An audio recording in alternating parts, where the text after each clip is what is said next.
Good evening and welcome to the very first God Debate at Western Washington University.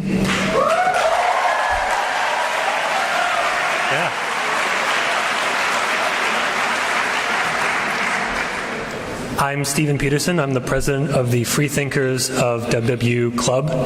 We are a club for non-religious secular students and otherwise. Thank you.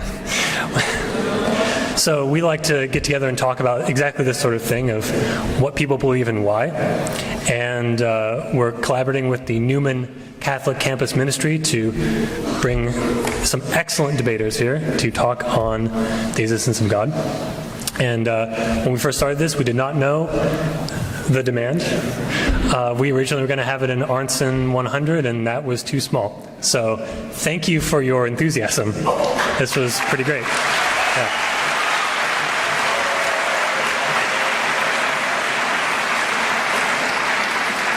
So you'll hear much more from me in the Q&A section after the formal debate. And so for the formal debate, it's my pleasure to introduce Justin Hurtubise from Newman.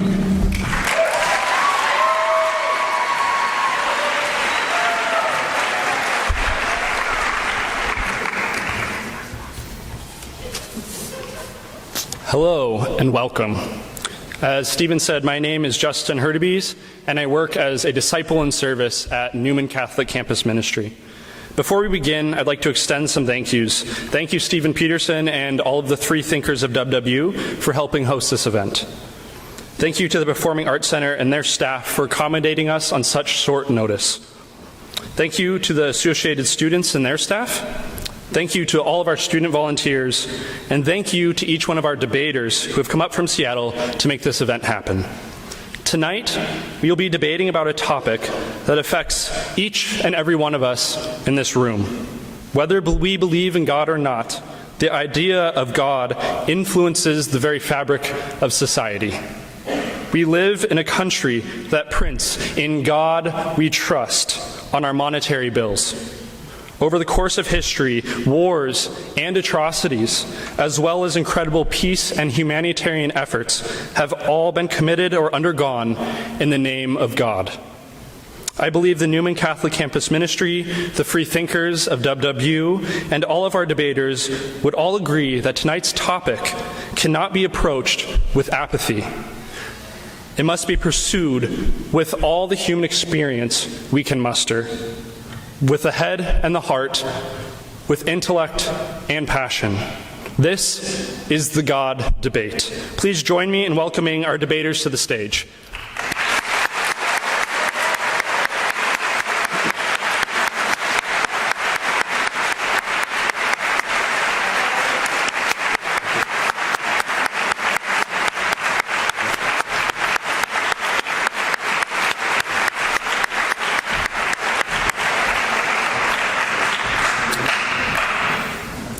To go over the structure of the debate will begin with an opening audience vote and then proceed with each debater presenting a 10-minute argument for their stance on the question, does God exist? The order will switch between sides for each debater, starting with the for the existence of God. After the debaters have all presented their statements, we will go into 3-minute rebuttals in the same order that the statements went in. After this, we will go into a final vote. Once all the votes have been collected, we will move into the question and answer portion of the debate, where you, the audience, will have the opportunity to write questions to ask our debaters. Ushers will collect your questions and we'll be asking them through the debate. Each side will have approximately 60 seconds to answer the question. If a question is directed at one side of the debate, the other side will have approximately 30 seconds to respond if they would like. At the very end of tonight, after the Q&A, each debater will be allowed an optional 2-minute closing statement to wrap up final thoughts. At this time, under your seats, you will find 2 voting sheets, one that says before and one that says after. There will also be 2 blank sheets, which is where you write questions for the debaters. At this time, please fill out the before the debate question sheet. And at the end of each row, there are cups with pencils that you can pass down. Please do this at this time.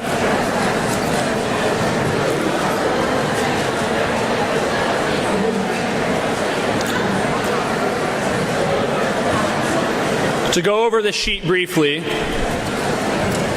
if you think God exists at this current point or lean most strongly that way, circle yes. If you do not think God exists or lean most strongly that way, please circle no, God does not exist. And if you are undecided on the matter at this point, before the debate, please circle undecided. Ushers, please go ahead and start collecting as they pass them down to the end of the row.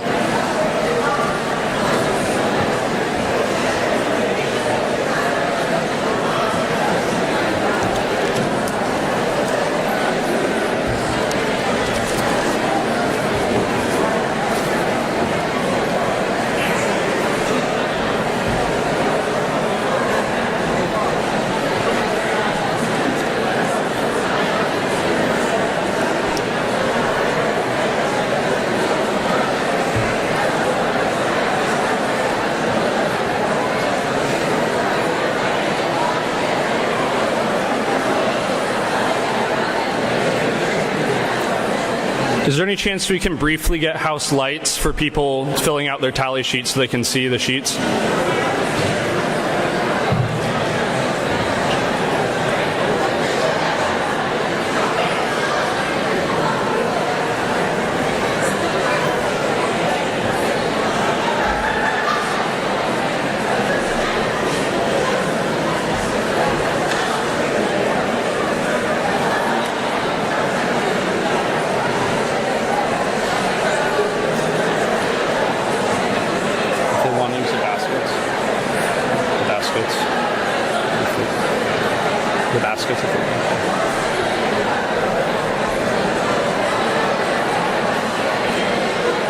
Once you're finished filling out your voting sheet, please pass it to the end of the aisle. There are ushers picking them up. We'll give it about 1 more minute or so.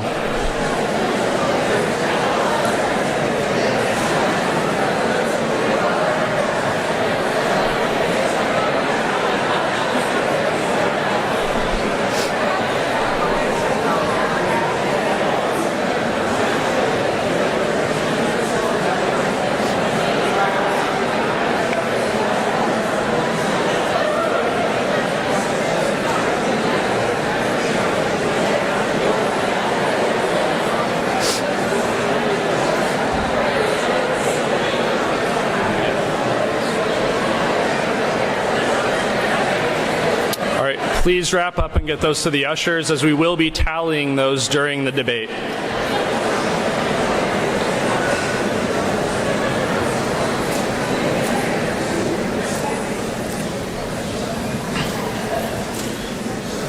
To introduce our debaters, we'll start by debating on the side debating for the existence of God. We have Dr. Markuly and Reverend Dr. Mike Raschko.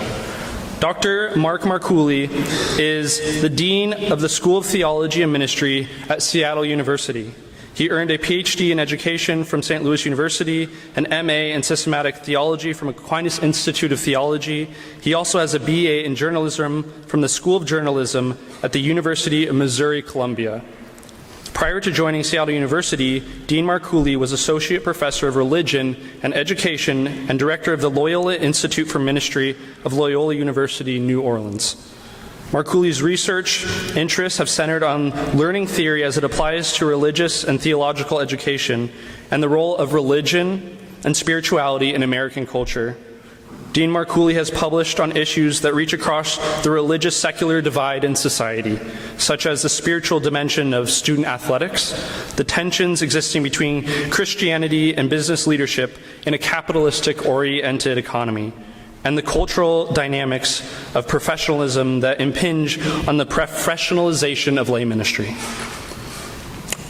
Reverend Dr. Mike Raschko is a Seattle University professor and priest of the Seattle Archdiocese. He has been a faculty member of the University School of Theology and Ministry since its founding in 1985. He teaches systematic theology, including courses such as Christian anthropology, Christology, and hermeneutics. Reverend Dr. Raschko has published numerous articles and is the author of 2 books, A Companion to the Gospel of Mark and The Hunger for God, A Christian Understanding of Human Nature.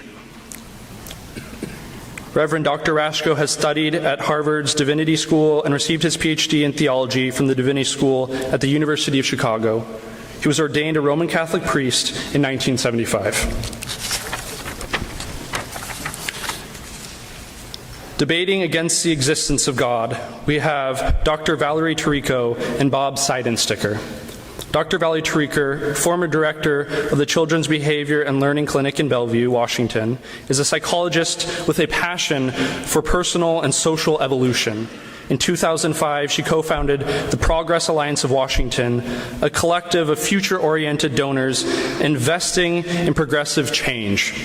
She also is a founder of wisdomcommons.org, an interactive website that showcases humanity's shared moral core via quotes, poetry, stories, and essays from many traditions. Tarico's book, Trusting Doubt, a former evangelical looks at old beliefs in new light, offers personal insight into how we can apply constructive curiosity to our most closely guarded beliefs. Her articles about religious fundamentalism, the role of women in society, and reproductive health appear at sites including the Huffington Post, Salon, and the Institute for Ethics and Emerging Technologies, and can be found at valerietarico.com. Bob Seidensticker graduated from MIT in 1980. He has designed digital hardware and has programmed in 12 computer languages and in environments ranging from punch cards to one of the first windowing environments to MS, DOS, to Windows. He is a co-contributor to 14 software patents and has worked at a number of technology companies from a 10-person startup to Microsoft and IBM. Since Microsoft, Bob has focused on the atheism-Christianity debate. His novel, Cross-Examined, An Unconventional Spiritual Journey, explores the issue in a fiction format. His second novel was A Modern Christmas Carol. Bob also writes a widely read atheist blog on the Patheos network, Cross-Examined. At this time, please welcome our first debater for the existence of God, Reverend Dr. Mike Raschko.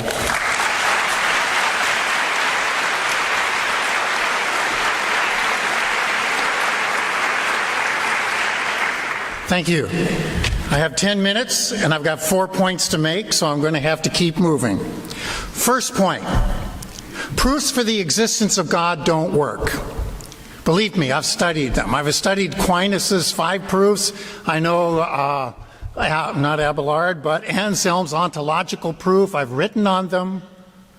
They don't work as proofs, nor do proofs that God doesn't exist. If either one worked, they would have answered this debate centuries ago, and we could all go home and rest. However, I do believe that the proofs for the existence of God open up ways of thinking. They open up questions for us that are a part of what it means to be a human being. And so they are worth exploring. But they take more than 10 minutes. So my first point is simply, if you came here looking for the final answer, the final proof one way or the other, I don't think you'll get it. Second point. I'm doing okay here. Second point, we're working with a blank slate tonight. Each one of the debaters here gets to paint whatever picture of God they want and then argue for it or against it. There are probably as many ideas about who God is as there are people in this room. So right away, if you're going to debate does God exist, you have to ask the question, who's God? If it's a God who has a white beard, sits in the clouds, and just can't wait until you're dead so you can judge you, I'm out. If it's the God who wants you to go to war in jihad and holy war and crusade, I'm out. If it's the God who even in the Bible told Saul, You did wrong. You didn't execute every man, woman, and child and animal of that tribe you just conquered, and therefore you sinned against me. I'm nervous, because that's not the God I believe in, but it's in the Bible. And you have to start asking a question like, how did we get from that picture of God to Jesus in the Sermon on the Mount, where he says, love your enemy, do good to those who would harm you? Something's moved there. And we have to be very careful about what kind of God we're arguing for. When you're listening to somebody talk about God, you want to ask a couple questions right away. If this is who God is, how does this God want me to live my life? And if this is the God that they're arguing for, then what kind of ethics does that involve? If that's the kind of God somebody's talking about, how do they want me to hold others in my mind and heart? There are many pictures of God out there where you get the answers to those kinds of questions that would make me very nervous. Now, in 10 minutes, I can't develop very clearly my belief in God and exactly what that is, but I will tell you this: it's the God of Jesus. It's the God of the Sermon on the Mount, who calls us to love one another. It's the God of Jesus who said, if you're not willing to give your life for another person, if you're not willing to give yourself in service for other people, you can't be my follower. It's the God Jesus knew in the quiet moments of his prayer, where he learned to call this God Abba, Father, and where he invited us to say the same thing about God. That's just scratching the surface of what I would want to say about the nature of God, but we can't develop that in too great a detail. But that's the path I would begin to walk around. Third point. If you really want to pursue the question of, is there really God, I would let go of a particular being. Because the minute you make God a being, you've reduced God. Instead, I would ask you to follow a certain set of questions in just thinking about the issue. Just questions like, do you ever sense there's something deeper in reality? Do you ever hear it kind of whisper when you get real quiet? It's hard to do. It's hard to do in our society when there's a constant buzz around. You know, when your iPhone is constantly going off with 16 more emails. But if you ever get quiet, do you sense there's something deeper to life? Sometimes it roars out in experiences. It roars out in a question when you face suffering. Like, where is God and what's God about here? And that's a very good question. You know? I think you see it if you look at the pictures that the Hubble telescope has taken, and you look at the mystery of existence and ask, who holds this? Who gave being to this? Doesn't prove anything, but it opens up areas for reflection. Have you ever looked in the eyes of someone you love? Said, simple question, isn't there something more about life here? You ever held up a miracle, and I don't mean miracle like God zapped something, but the miracle of a new baby and just held it? And goes, there's something more to life here. And what you have to do if you want to begin to move around the God I would begin to talk about is to listen in your lives for that something more. It's there in the depths. It's not another being, because if it becomes another being, you have trees, and you have birds, and you have, mountains, and then you have God. And God's not all those other things. God's suddenly one limited being. And that kind of God is way too small. Which brings me to my fourth point. The most appropriate word in talking about God is the word mystery. The most appropriate stance before God is not to do a lot of talking. The most appropriate stance before God is silence. Because all our language fails before this deep mystery. God is mystery. at the very core of things. And all kinds of problems begin to develop, and I'm sure the freethinkers would love to point these out because I think they are real problems. When you run into people who've got God nailed down and they've got God all figured out. Every time someone did that in history, God was tapping them on the shoulders and they were going, "Who are you?" Just read the story of Jesus. Be wary of having God all nailed down. Be wary of anyone who speaks and makes themselves absolute because they think they've got God figured out. If God is not mystery sitting behind the language of people who want to talk about God, then you should be nervous. Lastly, I have a few extra minutes here. And there's just one, we have a little handout we brought with us. Dr. Markuly can say more about that. But I just had a quote from David Tracy, one of my professors at the University of Chicago, in a book called Plurality and Ambiguity.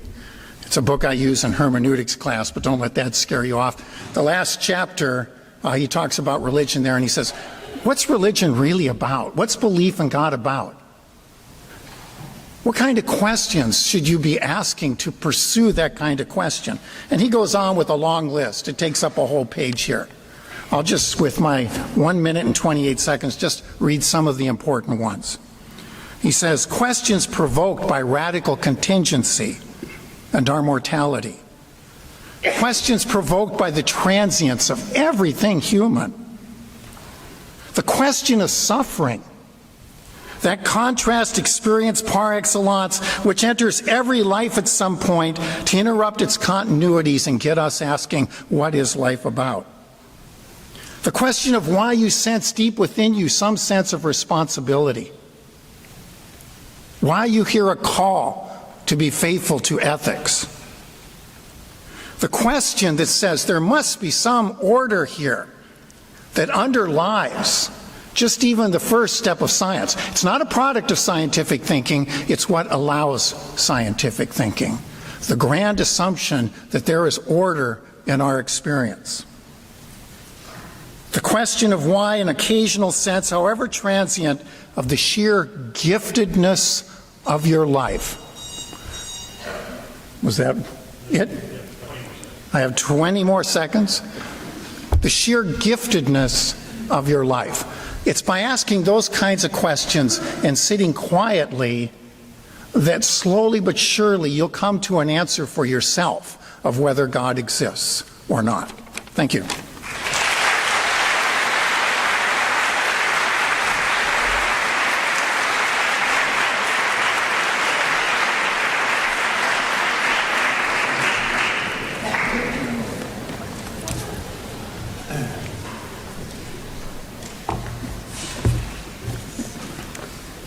Thank you, Reverend Dr. Mike Raschko.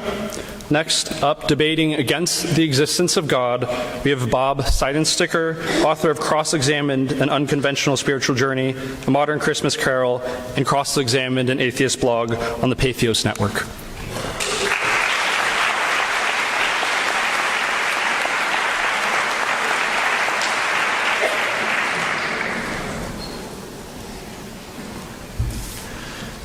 I'd like to thank the organizers of tonight's event,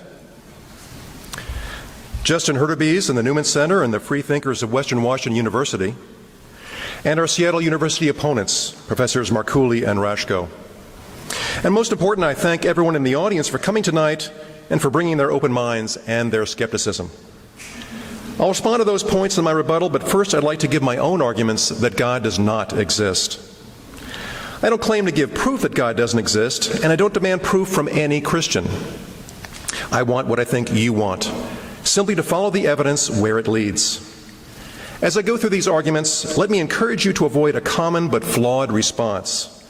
That response begins with something like, well, let's presuppose God, and then we can justify holding on to that belief. Or maybe we can look at the facts this way to preserve the God hypothesis. Our opponents won't be responding this way because this is circular reasoning, and I encourage you to avoid it as well. Criticism is welcome. Just make sure that it's not based on flawed reasoning. With that said, let me present 4 arguments that God doesn't exist. I trust that tonight you'll hear some new and thought-provoking ideas. Argument 1, historians reject the Bible story.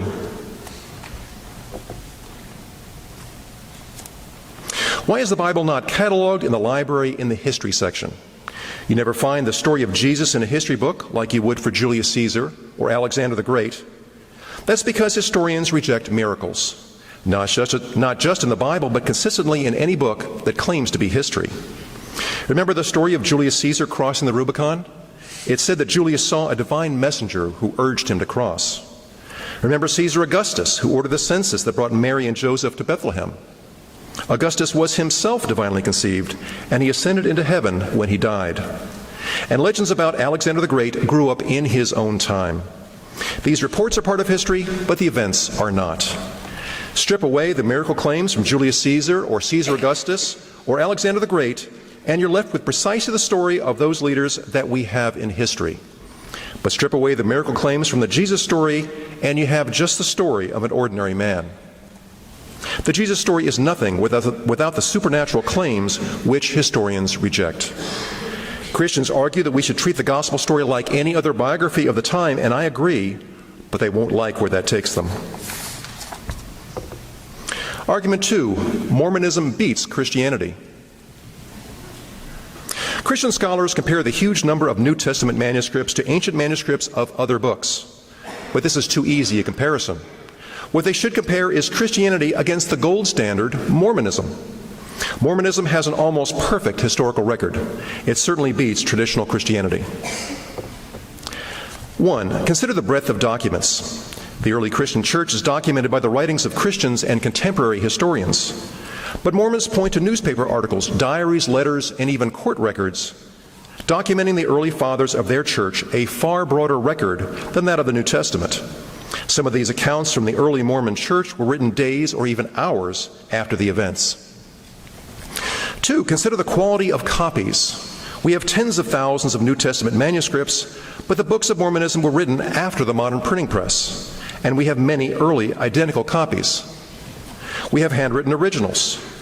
There is no centuries-long dark ages separating originals from our earliest copies, and no worry that scribes improved manuscripts as they copied them. 3. Consider the oral history gap. The time from Jesus to the Gospels was 4 to 6 decades. The holy texts of Mormonism were committed to paper immediately and spent no time in the limbo of oral tradition. 4. Are these eyewitness accounts? We have little with which to argue that the Gospels are eyewitness accounts. We don't even know who wrote them. But open any Book of Mormon, and you'll see the testimony from 11 men who declared that they saw the golden plates, the source of the Book of Mormon. And 5, don't buy the naysayer hypothesis. Christian scholars say that if the Jesus story were false, naysayers of the time would have snuffed it out. A false story wouldn't have survived. But again, this supports Mormonism. If that story were false, those in the inner circle would have shut it down, right?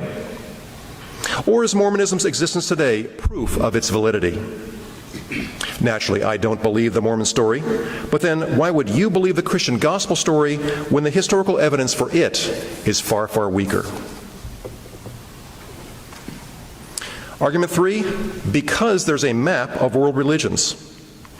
Everyone's seen maps of world religions, but ask yourself, why do you never see a map of world science? Imagine such a map. Over here is where scientists believe in a geocentric solar system, and over there, a heliocentric one. Here's where they accept astrology, and over there is where they don't. Intelligent design thinking reigns here and evolution there. Of course, the idea is nonsense. A new scientific theory isn't culturally specific, and if it passes critique, it peacefully sweeps the world. Astronomy replaced astrology, chemistry replaced alchemy, and the germ theory replaced evil spirits as a cause of disease. One scientist should get the same results from an experiment as another, regardless of their religion. But consider the religious equivalent. Imagine that Shintoism will peacefully sweep across America over the next decade and replace Christianity simply because it's a theory that explains the facts of reality better. That's not the way it works in religion. Let's go back to our map of world religions. Religions claim to answer the big questions. What is our purpose? Or where do we come from? Or what is science? But the map shows that the religious answers to those questions depend on where you are. For example, ask the question, what is our purpose? If you live in Thailand, Buddhism teaches that we are here to learn to cease suffering and reach nirvana. If you live in Pakistan, Islam teaches that we are here to submit to Allah. If you live in America, Christianity teaches that our purpose is to praise and worship God. What kind of truth depends on location? For discovering reality, religion always comes up short. Next time someone nods their head sagely and says, but Christianity can answer the big questions, remember how shallow that claim is. And finally, argument 4, God has no impact on reality. Consider the history of the abolition movement. It isn't complete without William Wilberforce. He was instrumental in abolishing in Britain the slave trade in 1807, and then slavery itself in 1833. There's much more to the story than just Wilberforce, but the story wouldn't be complete without acknowledging his work. Martin Luther King has a similar position within the American civil rights movement, or Gutenberg in publishing, or Einstein in physics, or Shakespeare in English literature, or Charlemagne in the history of Europe. These great leaders were central figures in their fields. A history book without them would have holes, like a jigsaw puzzle with pieces missing. Wait, how did the Slave Trade Act get through Parliament with so much opposition? Who gave the I Have a Dream speech? Who developed the theory of relativity? Where did the printing press come from? Now that we know what a central figure looks like, consider God, the central figure in reality. No historical figure so dominates their field as God dominates reality. You can't explain the story of abolition without Wilberforce, or physics without Einstein. So, what of reality can no longer be explained without God? Consider how we handle other beings rejected by science. Leprechauns, fairies, unicorns, dragons, wizards. Any evidence in favor of these beings is sketchy, far too little to conclude that they exist. Do we reserve judgment? Of course not. There's plenty of evidence, or lack of evidence, to make a strong provisional case. As a result, we say that these things don't exist. Imagine a world without God. This would be a world where praying for something doesn't increase its likelihood of happening, where faith is necessary to mask the fact that God's existence is not apparent, where no loving deity walks beside you in adversity, though we might imagine that he did, where far too many children live short and painful lives because of malnutrition, abuse, injury, or birth defects, and where there is only wishful thinking behind the ideas of heaven and hell. Look around, because that's the world you're living in. But this isn't an anarchist paradise. It's a world where people live and love and grow, and where every day ordinary people do heroic and noble things for the benefit of strangers. Where warm spring days and rosy sunsets aren't made by God, but are explained by science, and where earthquakes happen for no good reason and people strive to leave the world a better place than they found it. God isn't necessary to explain any of this. Everything we see is well explained by the assumption that there is no God. I can't say for certain that God is non-existent, but I can say for certain that he's functionally non-existent. That is, if he exists, he might as well not. There is no functional difference between a world with a hidden God and a world with no God. Thank you.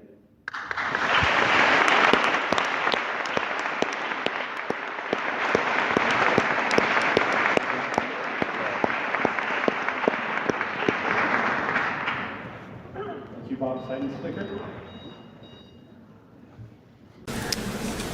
Next up, debating for the existence of God, we have Dr. Markuly, Professor and Dean of the School of Theology and Ministry at Seattle University.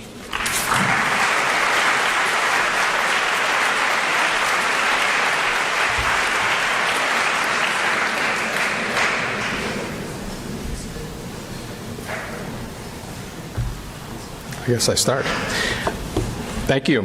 Arguments for and against the existence of God are often painted in such broad strokes that the image on the canvas can look like it is drawn by a small child with no artistic ability. Discussions about the existence of God, in my mind, should lead to an expansive discussion of human meaning-making.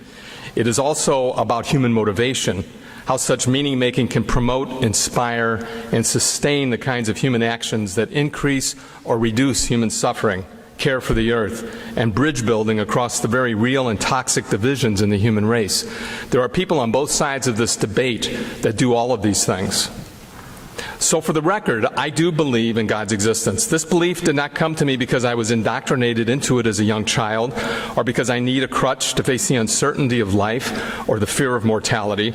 Belief in God is not a virus I caught. It is grounded in a form of knowing that over the years I have come to trust. One of the great mythologies since the Enlightenment and emergence of the scientific revolution is that there is only one real way to know, and that is through the knowledge coming from the scientific method or a rational thinking modeled on scientific knowing. This is a highly cognitive in nature process, and it is beautiful. I'm a big fan of scientific knowing, especially every time I get on a plane or I visit a doctor. However, I also relish other forms of knowing that are just as critical to human flourishing, and I think the existence of God is best discussed through the prism of some of these other forms. In 1995, for instance, Daniel Goleman popularized more than 40 years of research into alternate forms of knowledge building, social and emotional knowing. Goleman's book, Emotional Intelligence, set in motion an international education movement that tried to balance K through 12 curricula with more attention on social and emotional forms of learning. Harvard University's Howard Gardner has explored the terrain of different forms of knowing as well, coming up with 8 or 9 different ways of knowing our world. And Mihaly Csikszentmihalyi's work on motivation and learning done at the University of Chicago provides yet another approach. One of the reasons I believe in God is because throughout my life I have experienced something beyond myself, often through the mediation of these different ways of knowing. The accumulation of these experiences have resulted cumulatively in a fundamental orientation or attitude for my living, a horizon that helps me interpret my existence. I consider these experiences a very valid form of knowing, just as valid as rational arguments about the nature and purpose of reality. This knowing can be expressed in conceptual beliefs, but it is not entirely dependent upon them. Faith, in other words, is something I live more than I believe. A persuasive influence on my belief in God also comes through the examples of faith-informed humanism. Jane Addams, who created Hull House and is considered one of the founders of the social work profession, Martin Luther King Jr., the American Baptist who saw the civil rights movement he led as really a church movement seeking the justice of the Hebrew prophets. Mahatma Gandhi, another civil rights and human rights advocate in South Africa and India, who drank deeply from many religious traditions and identified himself and his values with the best in those traditions. The young girl, Malala Yousafzai, the young Pakistani girl who was shot in the face for standing up for women's education and has become the youngest winner of the Nobel Prize. The source of their inspiration, courage, perseverance, and working for a more just and humane world resides or resided in a living and active life of faith. This is an empirical data point on God's existence in my mind. Not exclusively, because you don't need to have faith to do good things for the common good, but still a data point. These lives of faith and action are also part of the story of the evolution of religious ideas and institutions. Those who dislike religion often suggest the real debate about God's existence is between a dynamic evolutionary worldview versus the static, stalled worldview of the unchanging ideas of religion. Religions evolve in understanding, in depth of engagement with certain parts of their tradition, in application of the tradition to the emerging changes and challenges of a society. Many who dislike religion and this evolutionary process to religious ideas and practices, which is why religion, there's something wrong with this sentence, I'm sorry about that. So let me pass over it. Another reason I believe in God is because I know it is a natural thing to do. In 2007, Oxford University managed an interdisciplinary international study they called the Cognition, Religion, Theology Project. During this cognitive science study, 57 religion researchers from a broad array of academic disciplines conducted studies in 40 cultures and 20 countries. The vast majority of the researchers were pretty hard-shelled secularists. The goal of the project was to study natural religion, particularly how this human activity operates in its natural setting without the complexities of religious leaders, organizations, and activities. The researchers were interested in getting at the dynamics of religious ideas before the so-called cultural scaffolding of religious traditions transformed natural religious thinking and feeling into the religious belief systems many of us identify today as religion. The research showed that humans seem to have what Justin Barrett, one of the leaders in the study, called a God-shaped conceptual hole that shapes to cultural particularities. Researchers also propose that we have several hardwired mental mechanisms that predispose us to religious kinds of beliefs. One mechanism is that we have an intuitive morality that makes it easy to come to conclude fortune or misfortune as a reward or punishment for good or bad behavior. Another mechanism is that we recognize agents in the world. Todd Tremlin calls this agency detection, calls it an agency detection device. Barrett refers to it as a hyperactive agency detective device. Our ADD or HADD has us looking for agency, something causing the movement behind everything, even inanimate objects moved by invisible agents. Developmental psychologist Deborah Kellerman's research shows that children at the youngest ages are already wondering what things are for and why they were made, and particularly who made them. I love this. She calls this promiscuous teleological reasoning. We naturally have assumptions that objects, such as trees or reptiles, are made by someone and for a purpose. This research is quite clear that religious ideas are natural, and even the refined, sophisticated ideas about religion are part of a naturalness in the human condition. This is the argument of Robert Markuly, another die-hard secularist who makes this point in why religion is natural and science is not. So another reason for my belief in God is it is a natural thing for a human to do so, and there is very little research suggesting that disbelief is really more natural. Just to be clear, the cognitive science of religion, the study at Oxford, does not prove God's existence. However, it also does not disprove God's existence. The researchers are not asking that question at all. Ironically, it is not uncommon for some atheists to use this research in support of their arguments against the existence of God. Christopher Hitchens in particular used to like to quote this research. Richard Dawkins has also made reference to it, and so has Sam Harris. And that's fine, but you have to realize that you're making an interpretive leap from the data and all data to argue that God does or doesn't exist. This data does not prove anything to me, but it does inform me that my belief in God is a natural thing. I leap to a belief in God because if you allow for alternate forms of knowing, the possibility of an evolution in religious thinking, the testimony of the lives of people of faith, and the naturalness of religious belief found in the studies from the cognitive science of religion, it seems more reasonable and natural to me. But the compelling reason is because the experiences of faith that have opened me, in the words of David Tracy, to the radical incomprehensibility of human existence and divine reality, lead me to the belief that there is a God. So when I look at the staggering complexity and beauty of pictures in a microscope or through a Hubble telescope, I don't see a cold, unfeeling, random universe. I see sacramental images. I see the world of Gerard Manley Hopkins, a 19th century Irish poet and a Jesuit who saw a world charged with the grandeur of God.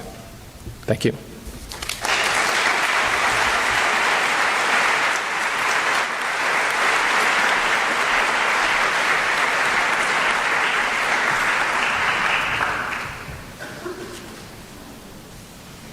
Thank you, Dr. Mark Markuly. Next, we have Dr. Valerie Tarico, psychologist, author of Trusting Doubt, a former evangelical, looks at old beliefs in a new light, Deas and Other Imaginings, and founder of wisdomcommons.org.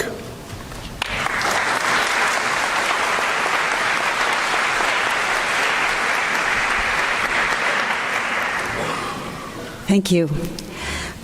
So, as Mike Raschko said, the question, does God exist, is it really depends on how we define God. I think that God can be defined in such a way that all any of us can do is make our own best guesses and try to be humble about it. Regardless of how we define God, it's really a question of probabilities. Is God more likely or less likely? But again, to talk about those probabilities, we really have to decide what kind of God we're asking about. So as a psychologist, I was trained to ask the question beneath the question, to seek the question beneath the question. What are we really trying to get at here?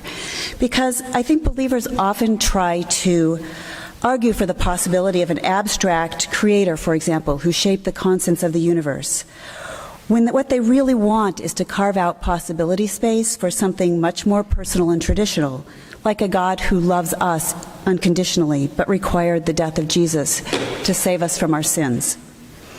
And I think among Americans, at least, with Christianity being the majority religion in our country, that most people are really not so interested in the question of an unknowable prime mover, for example, or a transcendent ground of all being, but the question of how we should think about the God of the Bible.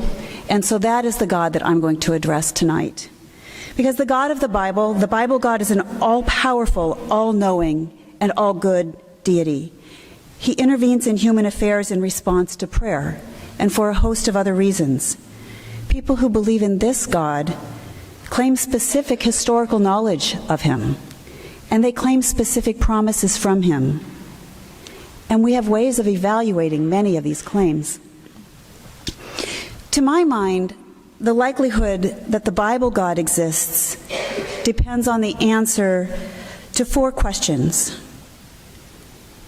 Do claims about this God pass the test of not contradicting each other and not contradicting external evidence? 2, is the Bible's God the best and most likely explanation for the design and function of nature? 3, is the Bible's God the best and most likely explanation for the biblical record in Christian history? And 4, is the Bible's God the best and most likely explanation for humanity's long and enduring quest for God, or our profound experience of his presence in our lives? I think that the answer to all 4 of these questions is no. No, because many of the claims about God in the Bible contradict each other or contradict external evidence. No, because we have better explanations for natural phenomena. No, because we can explain the Bible record and Christian history without recourse to this God. And no, because we can do the same for our own experience of God. All of these no answers make the existence of the Bible's God highly unlikely.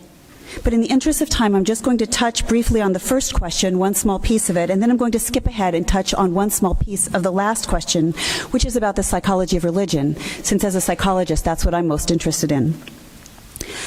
The single, to my mind, best logical argument against an all-powerful, perfectly good, loving, and interventionist deity is one that goes all the way back to the Greek philosopher Epicurus, who said, essentially, if God is willing to prevent evil but can't, then he's not all-powerful. If he is able to prevent evil but not willing, then he's evil himself. If he is both willing and able, then why is there still horrible atrocity in the world? And if he's neither willing nor able, then why call him God? Philosophers and theologians have been writing counter-arguments against Epicurus for over 2,000 years now. But I think that most of those counter-arguments create more problems than they solve for theists, frankly. But the bigger problem is that these counter-arguments don't make the dilemma go away. So consider this. Today, 21,000 children died of hunger and preventable disease. 21,000. Most of them were infants and toddlers who experienced little else in their short lives. Each one died completely unable to understand what was happening, knowing only pain and hunger and maybe some vague sense of betrayal because the mother wouldn't make the pain and suffering stop. Now, someone trying to defend the Bible God might say that this suffering is because of human sin, original sin, or our ongoing sin, it's our fault. At least I used to try to excuse my loving, all-powerful interventionist God in that way. But let me give you another example. Somewhere in the Cascades this evening, a black bear tore the leg off of a deer. Right now, the deer is lying on the ground in intense fear and pain as the bear gnaws at her body. And like the hungry toddler, she is unable to comprehend what is happening and will remain in that state until she dies. And on Sinclair Island, just across Bellingham Bay, a parasitic wasp has laid her larva in a wound she just made in a small mouse, the only place she can by design. Those larvae will hatch and grow, eating the mouse from the inside, and she will feel more and more wretched until they are ready to rupture through her abdomen, having used her life to produce their own. I know this because my daughters once put a pregnant-looking mouse in a small nest of grass in a cage and then watched in horror as the wasp larvae ate their way out. So here's the question that I want to ask, one I think that gets overlooked too often in debates about the biblical God.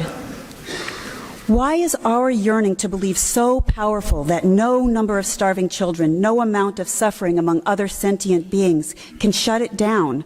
Why do so many otherwise kind, decent, compassionate people put energy into defending what we might otherwise find indefensible? The idea that all of these horrors happen under the watchful eye of an all-power-loving God who intervenes in our lives, but didn't intervene in theirs.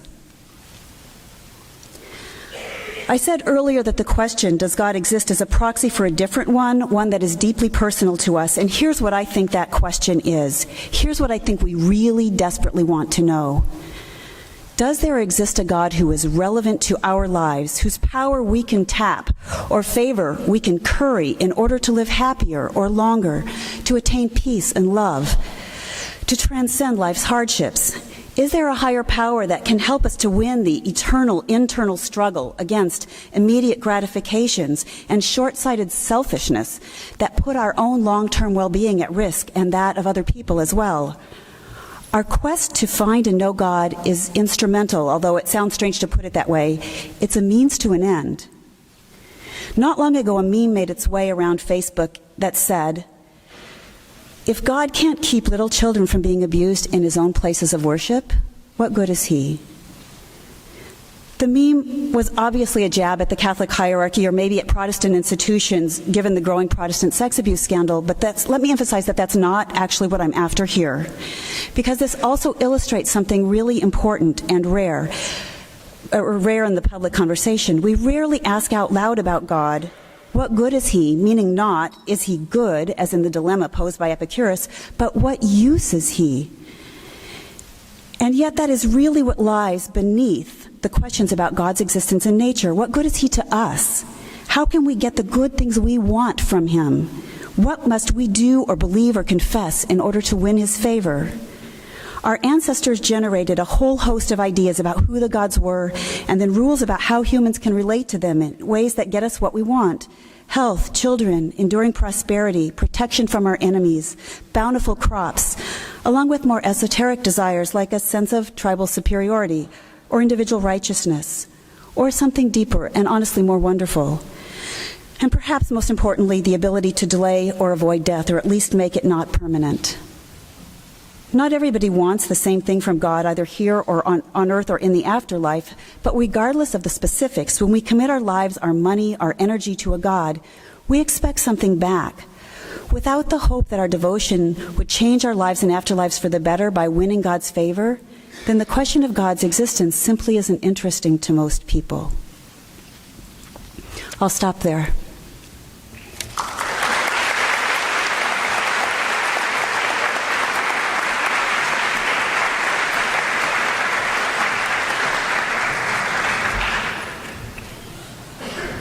Thank you, Dr. Valerie Tarico. We are now going to move into the rebuttal portion of our debate. Rebuttals will be 3 minutes in length, and it will correspond with the same order that each debater presented. First up, we have Reverend Dr. Mike Raschko.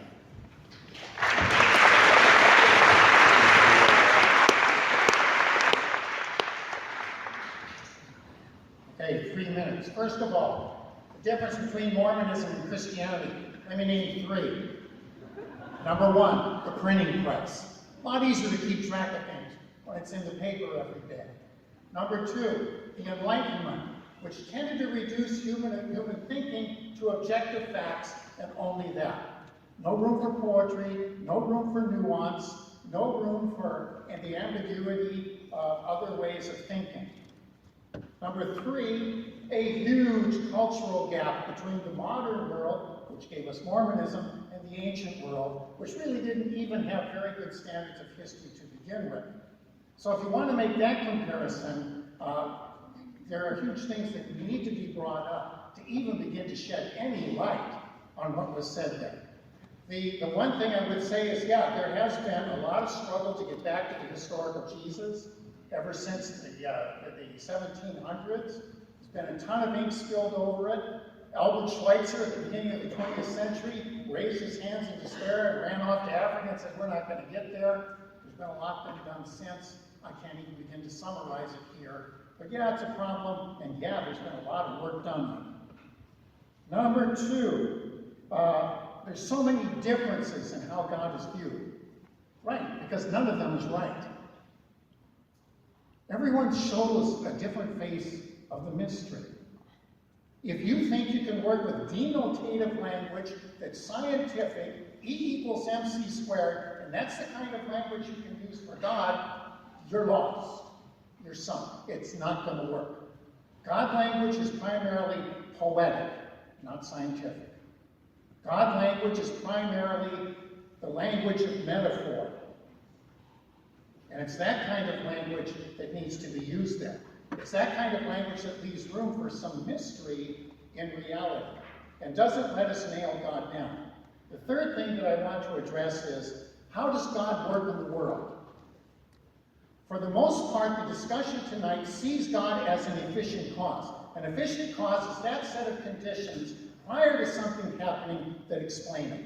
If that's the way you think God primarily works, listen to them. But I believe God is at work in this room tonight. God is at work not in the past, but out in the future. God is opening up questions to you and wants you to enter into them. God wants you to ask questions.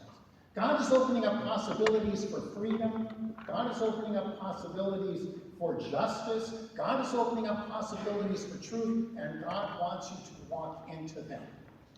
God works from the future, opening doors, and his primary way of affecting what happens in the world is by how you respond. The really scary thing about the God I believe in is that he works through your freedom.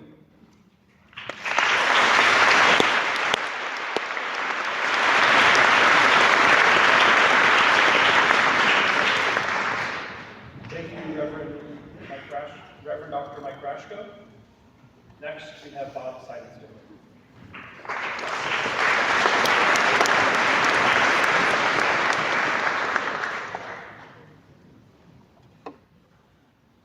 Where to begin? Let me just try to hit a couple of points that in Mike's opening statement. He made 4 points. He mentioned proofs for the existence of God don't exist. Granted, we're on the same page there. The question that I come back to is, why imagine that there's a God? Where's the evidence? Given this evidence, therefore I conclude this rather remarkable claim: a supernatural God exists. He's not here like any of us, the evidence is tenuous. That's the rather large gulf that I have not seen evidence for. Number 2, who is God? Great question. I mean, I totally understand that. In fact, on many of these points, we're very much on the same page. He talked about the scary God, the guy who said, you have killed enough to Saul, etc. Not my God, he said. Okay, great. I'm glad to hear that. But why? I mean, there are millions of other people who've got a very different interpretation. They use the same book. They come up with a much different view of God. The Westboro Baptist Church, the God who hates fags people, for example. Clearly not Mike's God. I get that. But why? The same book gives both approaches. He mentioned some of the difficult parts in the Old Testament. You may be aware that in the early days of Christianity, there was a lot of change, a lot of foment. the Marcionites, the Gnostics, big changes, big differences, rather, in different kinds of Christianity. Some of these groups, those two groups, in fact, wanted to reject the Old Testament. That's the book of the Jews. Love the Jews. They're great. They got their book. We got our book. That was their approach. Now, with modern Christianity, they have the Old Testament. You're stuck with that view of God. Now, let me just give you a quick, easy solution. Let's see the Bible as, or in fact, the Old Testament in particular, as the blog of an ancient people, ancient pre-scientific people. Makes a lot of sense, and I think that's where the evidence points. Miracle of life, again, yeah, I understand that. Hubble telescope. Science is the lens through which we see that. God as a mystery. I understand why mystery is used, because you have things like the Trinity. You know, we'll find this out when we get to heaven, and yet this is just a stopgap. It's a Band-Aid, a patch for trying to address without success the challenges that Christianity has. Real quick on, I'll do what I can with some of the points that Mike just made. Printing press. After the Enlightenment, modern versus ancient differences in Mormonism versus religion today, I get it, and that's my point. When you look at Mormonism, if you think, this is just, completely nuts, all the reasons that make it more difficult to go back to traditional Christianity make it all the more implausible. Thank you.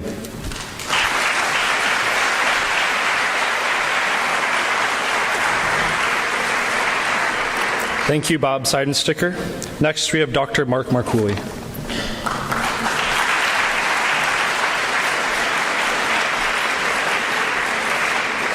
Are you all having fun out there? We're having fun here. There's so much to talk about here, and unfortunately, as Mike said when he started, and has been referenced several times, we can't really get in too deep into any of this, but just to address a few things.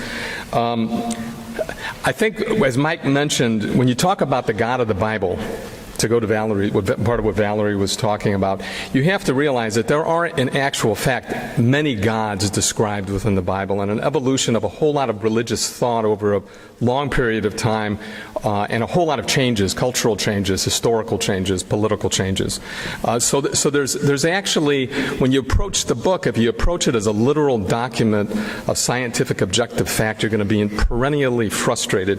There is, in fact, in it some literal statements of how you should behave or shouldn't behave. Some of them are reflective of the cultural period in which they were written, much more than they are of anything else. There are other things within the Bible that, as Mike said, are poetry.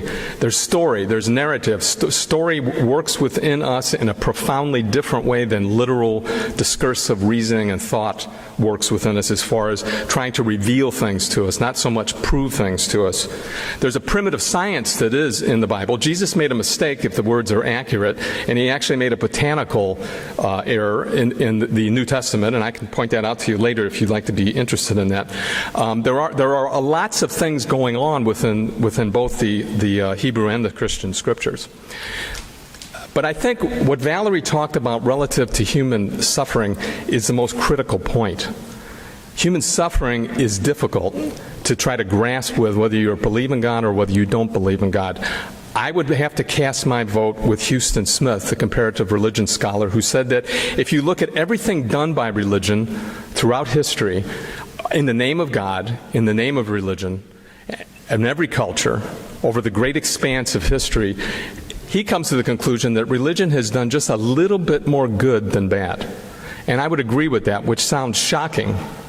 But in actual fact, that little bit more good than bad is something that me is as a persuasive point when you think in terms of all the ways in which religion has been used.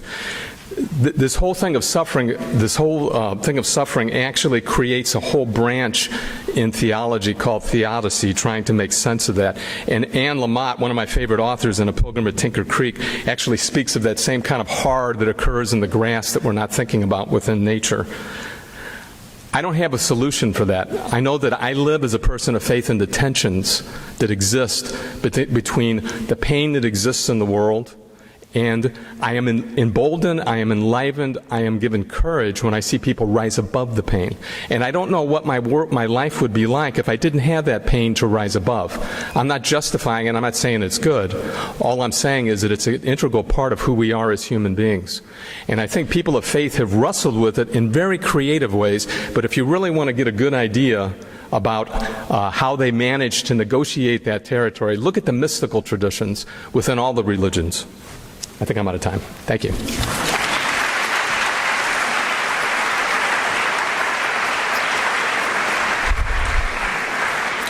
Thank you, Dr. Markuly.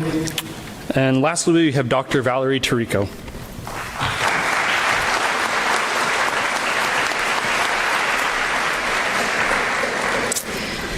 So I want to say that in terms of living in the mystery or the question of God, as I said, in that space where we all make our own best guesses, I personally think that there is reason to assume that there are adequate naturalistic explanations for our experience of God. And if you look at, for example, you can find a lecture online by Andy Thompson, Why We Believe in Gods, or if you look at Religion Explained by Pascal Boyer, it talks about the cognitive psychology and structures that inclines us towards belief in a person God specifically. But what I want to push back against is this, not so much this abstract kind of question of God as kind of the ground of our experience, but really the idea that so much of us, our human energy goes to trying to manipulate God through worship and through subjugating ourselves. Because the word in the word cultivate and the word cult have the same root in Latin, right? It's from cultus, which literally means the care and feeding of the gods. Our ancestors we're trying to trigger this ethic of reciprocity by taking care of the gods so that they would take care of us. And then what happens in our own 21st century way, we're trying to do the same thing, trying essentially to manipulate God through prayers, trying to get God to change his behavior in response to our behavior. And the reason I push back hard against that is because I think that at some level it makes us selfish. Now, I want to, I've said that I think that our quest to know and understand God is really about ourselves. It's instrumental. It's about not so much about God and whether he exists. Is it about us and what we want? That doesn't rule out the possibility that there is a personal God who wants a relationship with each of us and who changes his behavior in response to our prayers, right? Just because you're paranoid doesn't mean they're not out to get you. Just because we find that a certain kind of God serves our purposes, was inherited from our ancestors, conveniently fits our information processing modules, etc., doesn't preclude that such a God exists. But if you think about what we know about mental health means living in a world, not a world of possibilities, but a world of probabilities. And, it's possible that an asteroid's going to strike the Earth tomorrow, in which case you might as well sleep through your classes, right? It's possible that this is all a dream, and if you stand up and take off your clothes right now, no one will know tomorrow morning that happened. It's possible that, as Big Oil's spokespeople say, climate change isn't real. But if you think about that last one, I think that kind of illustrates what I'm talking about with relationship to God, because what you see with that is that there is strong motivation for them to believe that certain things aren't real. And then once humans have strong motivation, we go through all kinds of complicated footwork to convince ourselves of what it is that we want to believe. And that should give us cause for hesitation and pause and question. Thank you.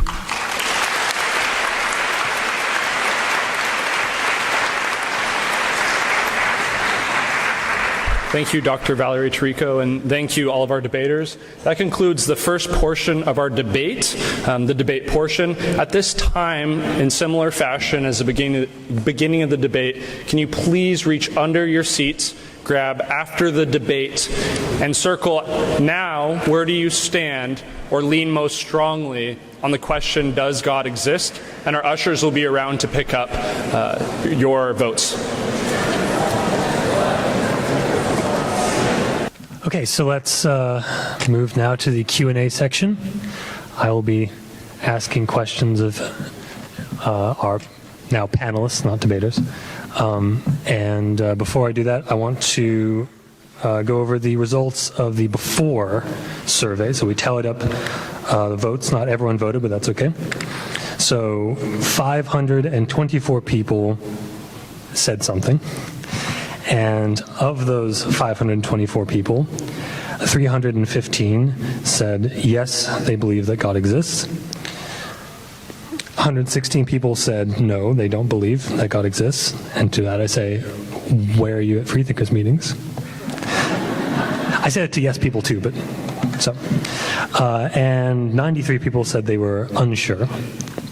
So that's about, in general, 3 to 2 yes versus not yes, which is I'm excited to see how that shifts from before and after.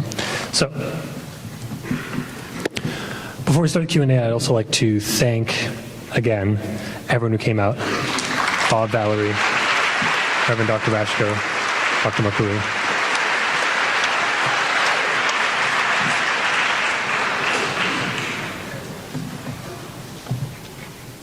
Okay, so if your question doesn't get asked, there's a lot of them, and so we're trying to prune for, you know, if a question's been asked before, like you might not be the only one with the same question, and for time, some questions might just be very, very needing of a long answer. So we'll start with this one. What makes Christianity the one? Why are Greek gods, for example, now myths? And when will we regard the Bible as myth, if ever? So I suppose that's for the God side. Well, let me take the Bible part. I'll give since Mike teaches all the time, I'll let him handle the other question. Where's the other one? Aren't you paying attention? When will the Bible be considered myth? In actual fact, there are parts of the Bible that are mythological. So I'm not sure if the question is when will the whole Bible be considered myth, or when will someone recognize that there is myth in the Bible? It's pretty generally understood by lots of theologians that myth is part of the narratives and the different styles of literary genres that are actually within the Bible. I don't think the Bible will ever be considered entirely myth because I'm quoting someone who is more secularist in orientation, because even if you don't believe in it, it's a great story.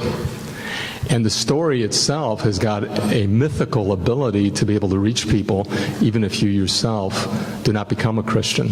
There's some great stories of heroism. There's great stories of people being able to deny themselves out of love for others, to make enormous sacrifices for one another.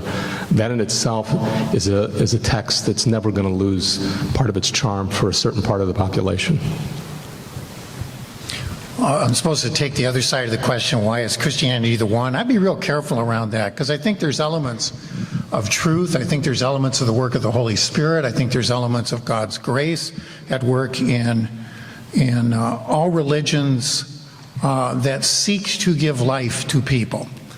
What makes Christianity unique, and why I hang in there with it as the one among the many, besides the fact I was raised Christian, is the central teaching of the Christian church. I mean, Christianity is built on one thing, and it's the death and resurrection of Jesus.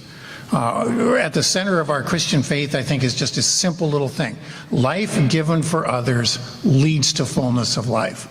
And we see Jesus doing that, not just on the cross, giving his life for others, but you see it through his whole ministry.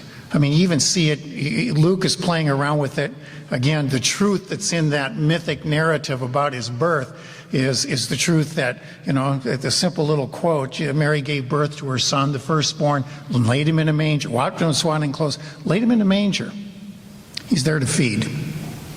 So if you're a follower of Jesus, it means you live in the light of his death and resurrection, which he asked us to do. You know, when he says take up your cross daily, he doesn't want us being executed. He wants us living for others. And the mystery that Christianity asks you to believe in, that I don't know if it makes it unique, but its centrality might make it unique, is that a life lived for others is the way you find life. If you could put it in different words, I'd say another way of saying it is, if you want peace, bring peace to someone else. If you want justice, bring justice to someone else. You'll find it.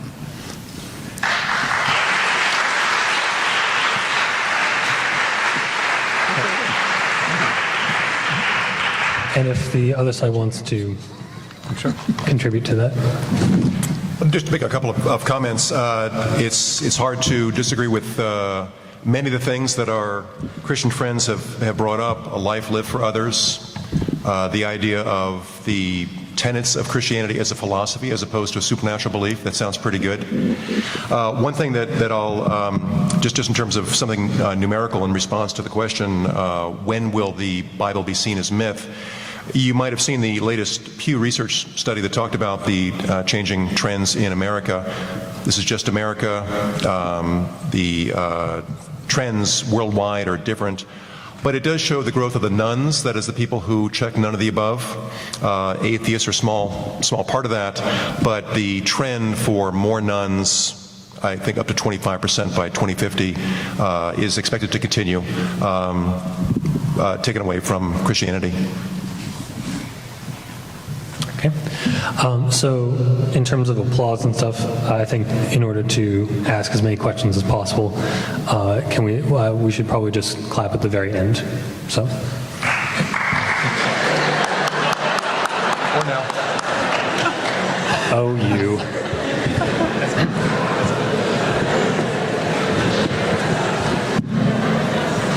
Okay, so this question will be directed towards the against side first.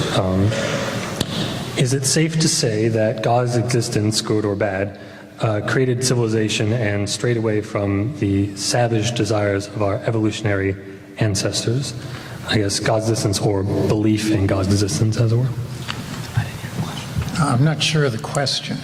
So I think it's getting at like either God or the belief in God had something to do with civilization. Like whether you believe, whether it's a good or bad, God of the bad Bible, God of the good Bible, any kind of God. Belief in God. Should we respond? Yes. Valerie, do you want to take that? That is not a question I can answer because I'm not a cultural anthropologist or historian. I've certainly heard the hypothesis that without the idea of a kind of supernatural being and divine command, morality, that it would have been harder to develop civilization. I don't have even a hypothesis about whether that's true or not. You can certainly imagine that a society where two societies, one which didn't have any supernatural beliefs and the other where there's a God that's looking over you even when no one's looking, that's going to make sure you do good things, perhaps that second society will have some better traits, better survival value or whatever. My focus is exclusively on is this true or not. So that's an interesting question, as Valerie mentioned, an anthropological question. I don't really find that very helpful. In terms of civilization, keep in mind all the non-Christian civilizations that you see in the world. I think Judaism started in roughly 1200 BCE. There was what's called the Bronze Age collapse in that area. A lot of new things came out of old in about that time. But you've got the Egyptians, you've got the Indus civilization in India, you've got the Chinese, you've got the Mesoamericans. So it's not like Christianity has a monopoly. One thing I would add to that, I guess, is if you think of religion as a cultural technology, which I do, then there are all kinds of ways that you can kind of think about and explore whether that cultural technology, in what form, is either adaptive or maladaptive. And the same thing can be said about belief in a God. I think those are, the question of whether either of those is adaptive and in what form is a different set of questions than the question of what can we discern about what's real.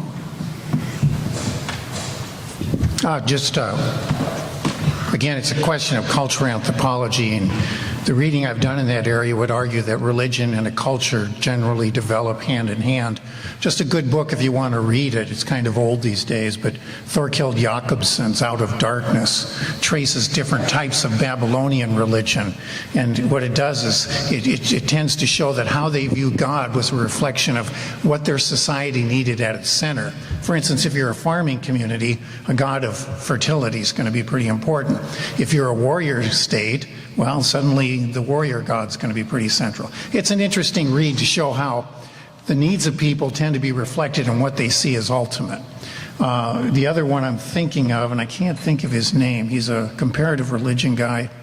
He's at the University of Chicago, but the one book you might want to look at that he wrote, and the name just slips me, but The Myth of the Eternal Return does an awful lot in terms of the role that religion plays, not as religion, but as an element of society. So The Myth of the Eternal Return by Eliade, thank you.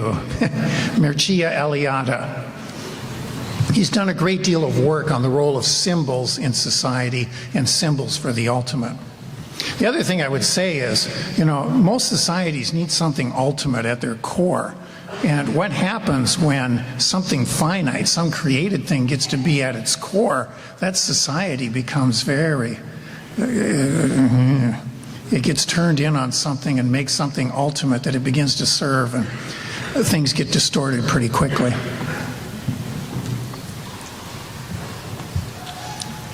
Moving on to another question.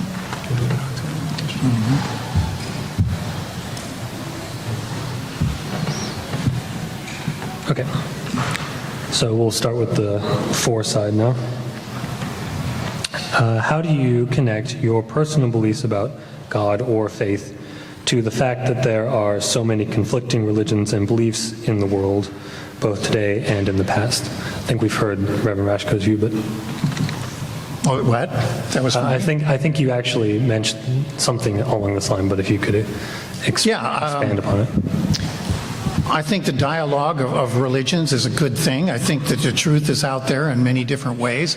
I think that Buddhism, Hinduism, Shintoism, these reflect a side of God that maybe Christianity doesn't see quite as clearly, and that something of the mystery of God is manifest in those different faces of God that different religions are able to see. Doesn't mean I'm backing off of my Christianity, and that's the root, and that's where I come to know who God is in my life. But it's not to say that the Spirit is cornered in only to Christianity. I think the Spirit's moving, the Holy Spirit is moving throughout the world, in different ways.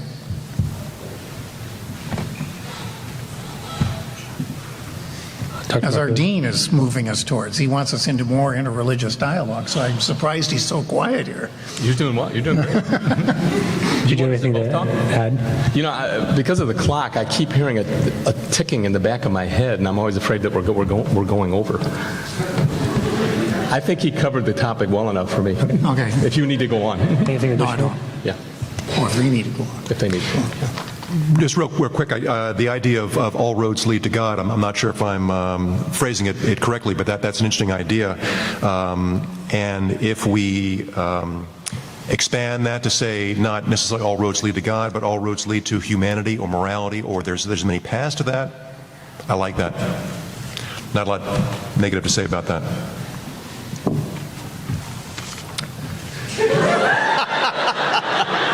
Okay. Once you wind them up, it's really hard to get them to wind down. Well, I want to sit at their table for a minute and say, be really careful about all roads lead to God. Because there are some forms of religion out there that are truly evil. And you need to be careful around that. You need to be careful about anybody who claims to speak in the name of the ultimate. You want to listen carefully to that. Because that's a huge claim. Now, some people, I think, can do that and do it well. The one group you want to be really worried about is it's my way or no way. And if you're wrong, if you disagree with me, you're either wrong or evil. You want to be really careful around that. And religion has done some of the most violent things. It's done some of the very cruel things. So not all roads lead to God. Not all religious roads do. Let it go. Okay. So for the against side, considering the clear historical influence of cultural biases in the scientific fields, is the claim that science isn't culturally situated valid? I guess this is in reference to the map of world religions versus map of world science. The question of cultural bias in science, is that what we're talking about? Mm-hmm. One thing that I'm sure you've seen is well, what's so great about science? You think about Piltdown Man, or you think about, I don't know, some error that science made, but then you remember that science was what found the error. Yes, there's biases. Another example that's been raised is eugenics. Let's keep in mind that eugenics is policy, it's not science. So in terms of errors that science has made, absolutely. Science never claims to be the final word on things, but science is more or less self-correcting. That's the really cool thing about that. The Bible theoretically is not changing at all, not changeable. It's fixed. You're stuck with it.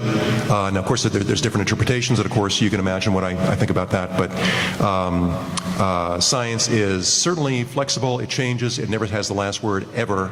And yet, here we are speaking in microphones with cell phones in our hands. Yeah. My favorite definition of the scientific method is it's what we know about how not to fool ourselves. Because we are very, very good at fooling ourselves. And what the scientific method does is it erects a set of obligations or barriers to that by forcing us to ask the questions that could show us wrong. Of course, that process is muddled and messy and imperfect because we ourselves are muddled and messy and imperfect.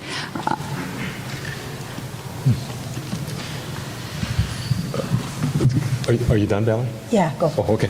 No, the only thing I was going to say is that I think science has the same challenges that religion face insofar as you can have bad science, and at different periods in history too, the products that are coming from the scientific method can be good or bad, and you only really know having a little bit of a distance from it. So, for instance, in the 19th century, the scientific method was applied to human behavior, and I think this is where science frequently, from a historical perspective, has run into problems. In the mid-19th century, there was a belief that the emerging field of sociology was going to create a new moral science that would tell us all how to behave, and we'd be able to know it with a really high level of certitude. There's a period in the late 19th century where the economics field actually started to assume almost like a high priesthood role within particularly American culture, where the promised land was promised if we could just figure out which dials to adjust. There's an economics professor at the University of Maryland named Robert Nelson who wrote a couple of books actually, on economics as religion, who kind of gets into this in a very deep way. So I think the social sciences have actually done great things for us. Psychology, sociology, anthropology, they unpack lots of the mysteries of who we are as human beings, both individually and collectively. But the scientific method itself has to be, the product of what you do has to be evaluated. It has to be interpreted. You also have values that are embedded on those who are doing the research, and it's really somewhat recently that scientists have started to realize I bring a certain set of values into my research that affect the way I do my study, and often can affect my perception of the information that'll get through where I can actually see it. So there's because of the way our perceptual systems are designed, there's certain facts, there's certain realities that sometimes can't be seen. So I love science. I think it's great, but I think there are potholes there as well. And one of the problems I have with those who particularly try to bring science not just into the discussion of God, but to present it as the be-all and end-all of our human condition, I don't think they know the history of how science has evolved and some of the mistakes and problems that have happened in that field as well. Okay, so for the faith side, why should we have faith, and how would having faith affect our lives? Is that for us? Mm-hmm. I thought so. Go ahead. See, I'm actually a faculty administrator, so I spend most of my time trying to raise money. We should really have him talking. This is what I would say about faith and why faith is important. Faith is actually, it actually provides a horizon for what we can see, as I was trying to mention in my first opening. For me, it grounds me in a perspective on life that allows me to increasingly engage all of life, both the good and the bad, the happiness and the pleasure, as well as the pain and the disappointment. When you see someone who has a living life of faith, who's trying to take that faith seriously and apply it, I have often found they have the greatest emotional resilience for handling whatever comes in life. So I was particularly taken with Valerie when she was talking about human suffering, because it's a huge issue in everybody's life, and the only way to get out of that is to die young.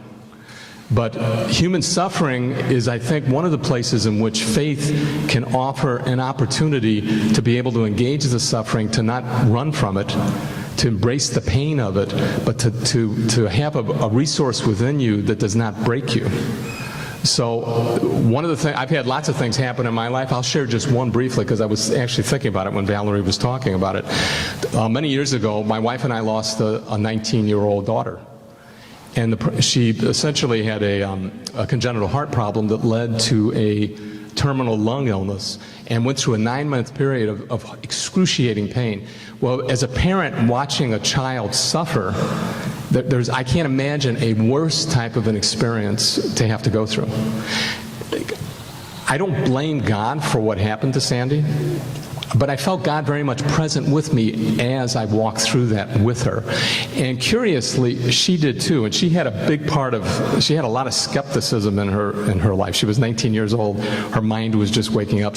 Doubt was starting to come into her life. She was asking questions.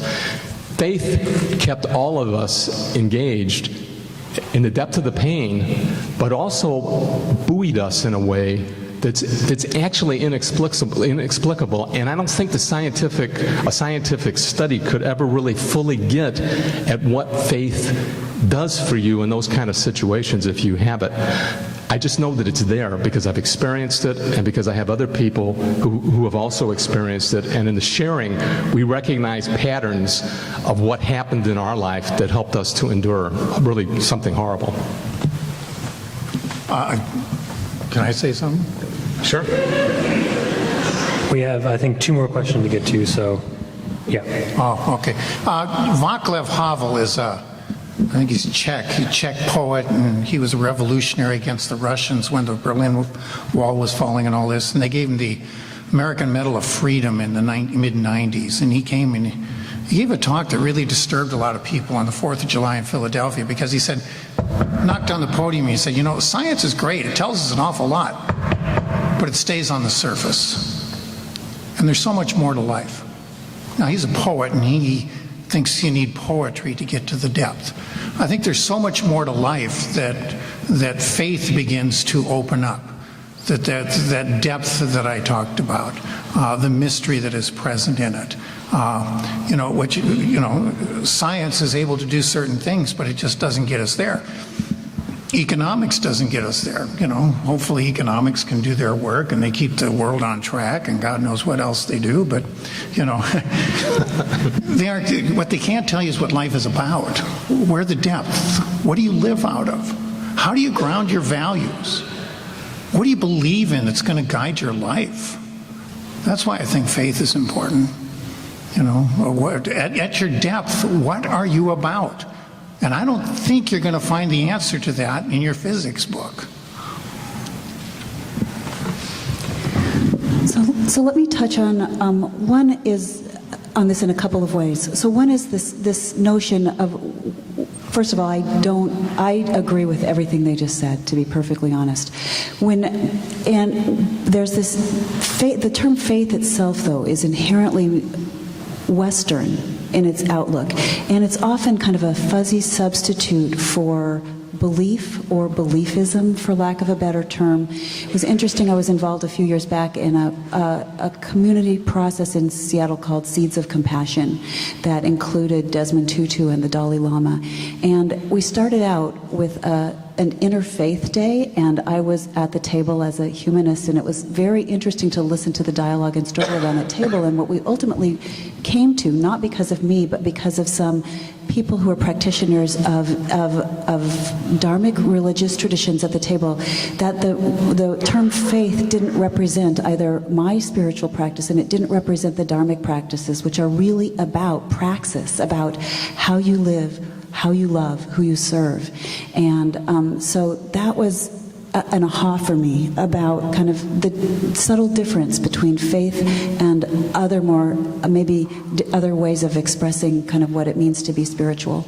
The other thing I want to say is that sometimes people assume that those who self-identify as atheists or secular or even or agnostics or even anti-theists lack the spiritual dimension, and it's simply not true. Some flinch at the term because they're afraid that spirituality means mind-body dualism, and because it's so closely related with traditional religion. But there's a guy named Chris Johnson who published a book, a beautiful kind of coffee table book called A Better Life, 100 Atheists Speak About Joy and Meaning in a World Without God. And if you happen to pick up a chance of that book and you flip through the pictures of the people in there and their articulation of what gives their lives joy and meaning, there is no way to describe what they are expressing other than the fact that it is profoundly spiritual. Okay, so I think in the interest of time, we'll do one last question. And of course, it's like a really big question. Where does free will play out in the omnipotence of God? There's a lot of questions along this line. So. I think one of the huge problems around the omnipotence of God is how we think of God's power. And usually when we think about that, we think of some king sitting on a throne who can just order things and it happens. I don't think that's the way God's power works at all. It's not coercive. And I'm not even sure that if you were to go back and look at Aristotle's 4 causes, that it's very often efficient causality. In other words, I moved that pen and it moved because I pushed it and I'm the efficient cause. I think God's power is something very different. I think God's power is one that gives life. I think God's power is one that gives us freedom and invites us to use it. I think God's power is the power that is able to love things into being, not order them, but love things into being and ask them to become loving as well. I think God's power is the power that invites you to ask questions and to really search for truth. I think the power of God, I think the Spirit is the power that's with you that will help you do that. I think God's power is the power that's there that invites you to look for justice, and not just look for it, but to spend your life trying to realize it, not just for yourself, but for some other. I think God's power is the one that takes us more deeply into our freedom. It doesn't limit our freedom. I think God's power invites us to become more and more human, to ask questions, to live freely, to live for justice, to live for peace. But like I said before, I think too that the primary instrument God uses to shape this world is our freedom. And if you read the newspapers, if what God wants for us is ever going to get here, it's taking a long, long time. But that's because He respects our freedom. Or possibly even, she respects our freedom. I know. Dangerous. Very dangerous. And the only thing that I would add to that would be to talk just a little bit about free will, and I think this goes to the heart of the way religious ideas and religious institutions and faith traditions evolve. There was a time in the Middle Ages where they had great debates about free will, and they looked at it philosophically through one type of a prism or several prisms that were somewhat limited in the ability to be able to understand the complexity of the human mind and how it works. One of the great gifts that psychology, for just one of the social sciences, has given to theology, the study of God, is that it's helped us to understand how human people tick with new kinds of tools and new kinds of insights and perspectives. We know a lot now about free will that wasn't known even 50, certainly 100 years ago. We know that some people who commit certain types of behaviors are sometimes not acting freely because there's psychological issues that are going on, wounds from their family of origin from when they were young. all kinds of mitigating factors. So in the school that Mike and I teach in, we're actually preparing people to become ministers. And the curriculum is not teaching just theological answers to complex questions. It's actually helping students to understand the complexity and the mystery of human living and to give them as many tools as we can for being able to help people negotiate that. So when we talk about free will, and then we get not too far from the concept of sin, usually, if you talk to some religious people, there's kind of a perspective in which we choose everything that we do. In actual fact, it's not a conscious choice. And so free will is actually evolving as a concept. And I think when we talk about God's omnipotence, also the way that we think about it is also evolving and maturing. And I would love to get into a time capsule and go ahead 400 years and find out what people are actually saying who are in my line of work. Now, if you listen to Edward O. Wilson, people like me and Mike are not going to have jobs in another 50, 80 years. But I'd like to know who's going to be dealing with it, because somebody's going to be having that conversation.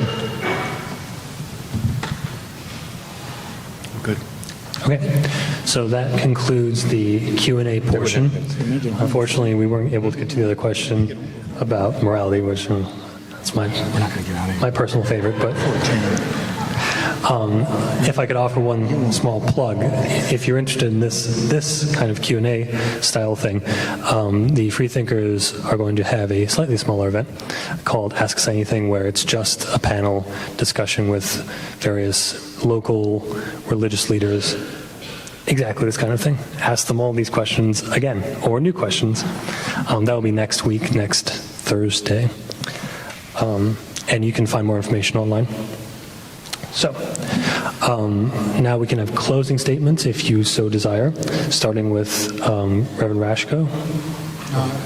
No? Everything I have to say. Fair enough. From where you're sitting is fine.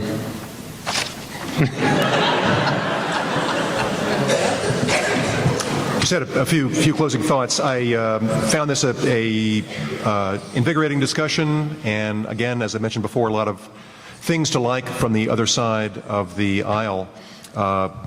Mike is probably annoyed at my attempts to reinterpret what he's saying, but again, what I thought he was saying was an invitation to give ourselves permission to let go of things that don't make sense. So the Bible says slavery, genocide, whatever. Okay, 21st century, we can reinterpret this. I would certainly second that idea.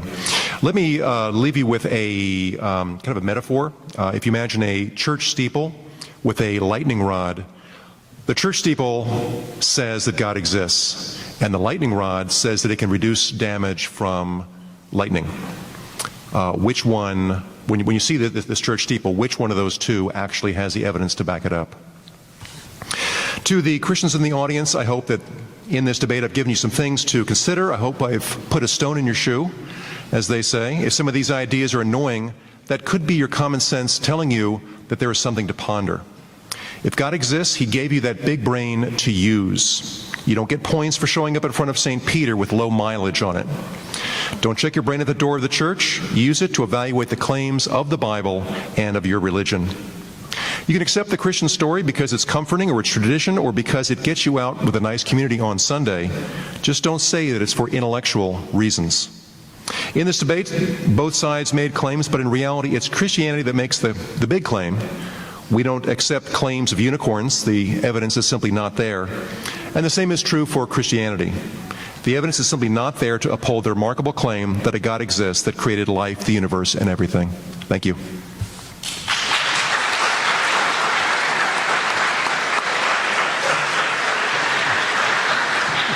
Hey, Dr. Markuly? Yeah, I'll just make this briefly. Bob's last statement, I'd love to spend some time exploring that with him, but I won't in the interest of time. However, I really would like to encourage you. I'm not sure why all of you are here, if you're getting extra credit for one of your classes to be here, or what the motivation is, but I really encourage you to wrestle with this issue. Usually, you'll notice this is a very non-cable news-ish type way to talk about a very controversial type of an issue. In this country, we spend most of our time talking about the important issues that face us as a people, screaming and yelling at each other from the positions that we occupy. There's no way we're going to move forward as a culture or as a society until we can figure out a way to get over that. And I hope this models the kind of conversation you actually can have around a very complex issue. But I encourage you specifically to wrestle with this issue about whether God exists or not, in part because of some of the things that Mike has been saying. There's a thing that religion does, if it's done right, that opens up all kinds of questions about your interiority. It allows you to get to and to access parts of who you are and where you come from that I don't think any other force in society actually does. You don't necessarily have to become religious. It's just wrestling with the questions that gives you access to that depth in your personality. And if you can achieve that depth in your personality and in your character, then you're going to be able to do so much more with your lives when you get out of this school and go on to whatever comes next in your life. You're going to have an opportunity to shape it and to change it for the better.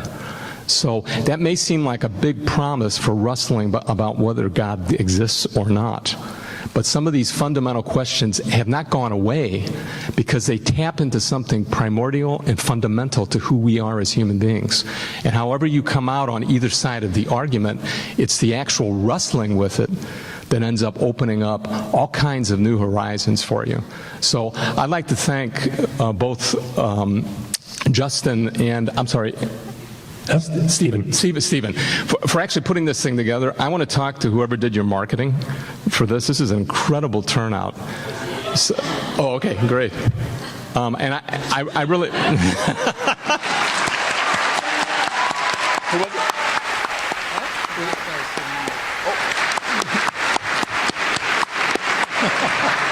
If you're ever looking for a job, come to the School of Theology and Ministry and talk to me.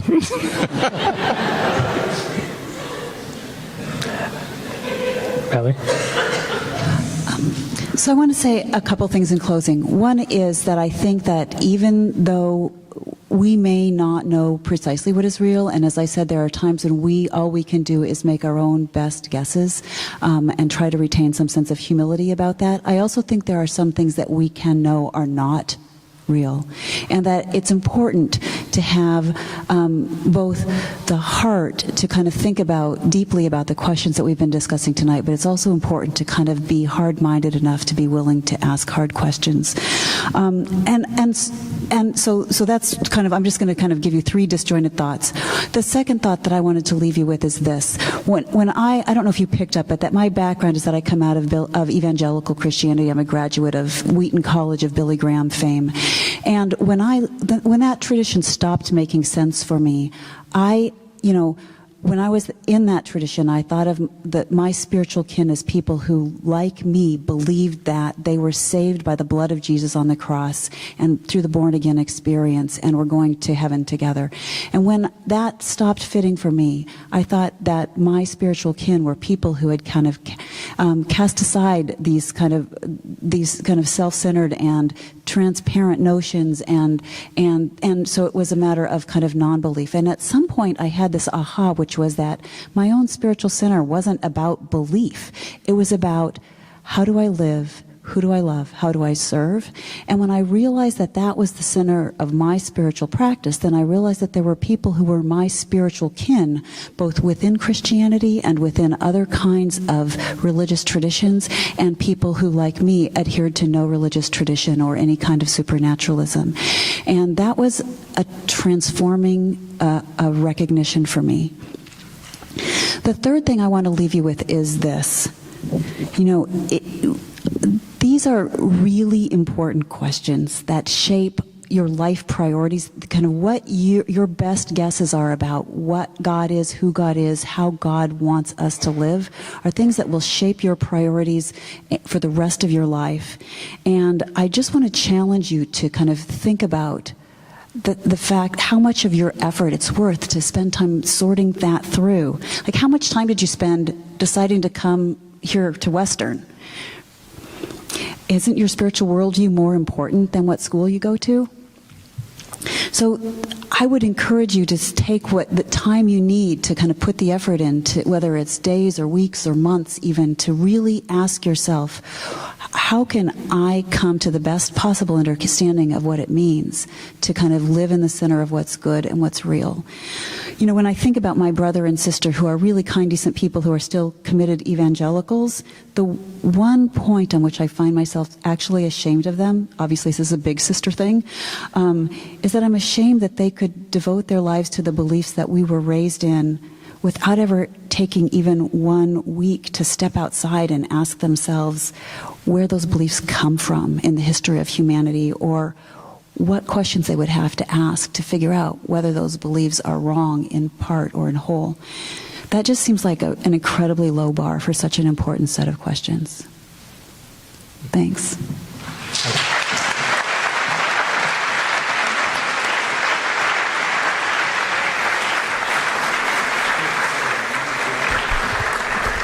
Please join me in thanking all of our debaters one more time.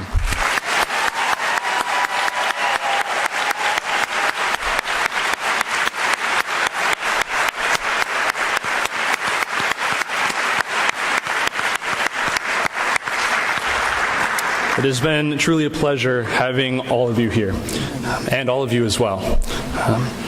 To announce the final... Oh, yep, go ahead. I sometimes talk like a book, and so I promised that I would post my remarks tonight at my website, valerietarico.com, in case anybody wants to go back through and either reabsorb or hack them apart. Forgot to say that. Great. And as well, on that note, we are recording the debate tonight. It will be posted to YouTube for all of your viewing pleasures. Please share it with as many people who cannot make tonight anywhere in the country. We ask that you do that. To announce the final votes, so before the debate began, we had 524 votes. 315 were yes. They believed in the existence of God. 116 said no, they do not believe in the existence of God. And 93 were undecided on the question. After the debate, we had less people submitting their votes. We had 470 total votes. Of those, 293 said that they believed in the existence of God, so they voted yes.